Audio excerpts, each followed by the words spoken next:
ஓட்டுக்கு 1000 ரூபான்னு வச்சுப்போமே. இப்போ ஒரு தொகுதியில் கிட்டத்தட்ட ஒரு 1.5 லட்சம் பேருக்கு கொடுக்குறாங்கன்னா என்ன ஒரு 15 கோடி ஆச்சா? ஒருத்தர் வந்து ஒரு 15 கோடி செலவு பண்ணுறாருன்னா அவர் அதுக்கு முன்னாடி எவ்வளோ சம்பாதிச்சிருக்கணும்? சும்மா யோசிச்சு பாருங்க, ஜஸ்ட் காமன் சென்ஸ். இதெல்லாம் வந்து உங்கள் எஜுகேஷன் சிஸ்டமில் இதெல்லாம் ஸ்டூடெண்ட்ஸுக்கு கற்றுக் கொடுக்கணும்னு நான் ஆசைப்படுறேங்க.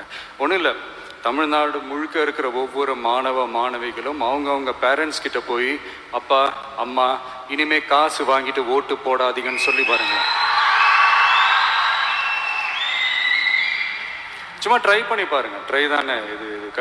நீங்கள் இப்போ சொன்னீங்கன்னா அது கண்டிப்பாக நடக்குங்க. எனக்கு அந்த நம்பிக்கை இருக்குது. நீங்கள் தான் அடுத்தடுத்த வருஷத்தில் வரப்போகிற ஃபஸ்ட் டைம் ஓட்டர்ஸாக வரப்போகிறீங்க.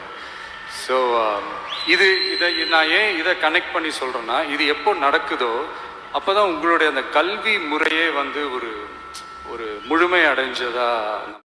கேள்விகளுக்கு இயல்பாக கேஷுவலாக பதில் சொல்லியிருக்கேன். இன்னைக்கு இந்த கேள்விக்கு ஒரு அம்மாவா மட்டும் இல்லாம சமூக பொறுப்புள்ள பெண்மணியாவும் பதில் சொல்ல வேண்டியிருக்கு. அரசியல் பத்தி எனக்கு எதுவுமே தெரியாது அப்படின்னு நிச்சயமா ஒரு ராங் ஸ்டேட்மெண்ட் கொடுக்க மாட்டேன். ஒவ்வொரு குடிமகனுக்கும் குடிமகளுக்கும் இங்க அரசியல் பொறுப்பு இருக்கு. அத்தனை குடிமக்களோட அபிமானத்தை பெற்ற விஜய் மாதிரியான ஆளுமைக்கு அரசியல் பொறுப்பு, அரசியல்ல நுழைய வேண்டிய பொறுப்பு இருக்குன்னு நான் நினைக்கிறேன். புயலுக்கு பின் அமைதின்னு சொல்லுவாங்க. ஆனா விஜயோட அமைதிக்கு பின்னாடி ஒரு அரசியல் புரட்சி நிச்சயம் இருக்குன்னு தோணுது. என்ன இருந்தாலும் பையனுக்கு ஓட்டு போட போற அம்மாவா எனக்கு ஒரு தனி சந்தோஷம் இதுல இருக்கு. தமிழக வெற்றி கழகம் பேருக்கு ஏத்த மாதிரியே தமிழகத்தில் வெற்றி பெறும். முக்கியமா விஜய்க்கு மதம் ஜாதி இதுல எல்லாம் விருப்பமே கிடையாது.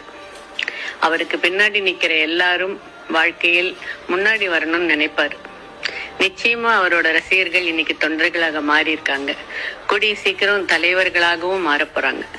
விஜய்க்கு பர்சனலா ஒன்னு சொல்லணும்னா, விஜய் உனக்கு எதுவுமே சொல்ல தேவையில்லைப்பா. Carry on. All the best.